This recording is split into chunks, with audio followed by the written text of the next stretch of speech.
তো ছুটির দিন মানেই তো ভালো মন্দ খাওয়া দাওয়া আর জমিয়ে আড্ডা। সেদিনকে বোনও ছিল, তো আমি আর বোন মিলে ব্রেকফাস্টে সেই নিলাম নান আর ঘুগনি দিয়ে, এটা বেশ ভালোই করে। আর তারপরে ওয়েদারটা তো জাস্ট একদম চুমু হয়ে গেল, মানে ছুটির দিনের একদম পারফেক্ট ওয়েদার।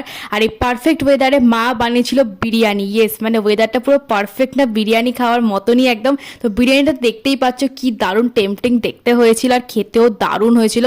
তো আমি তো একদম মানে একদম দোকানের মতো তোলার চেষ্টা করছিলাম একটু একটু করে, ভয়ও লাগছিল যে চালগুলো ভেঙে না যায়, তাই আস্তে আস্তেই তুলছিলাম। তো ফাইনালি বোনকে তুলে দিলাম, তারপরে মা বললো আমার প্লেটটা কি ফাঁকা যাবে, তো মাকেও তুলে দিলাম।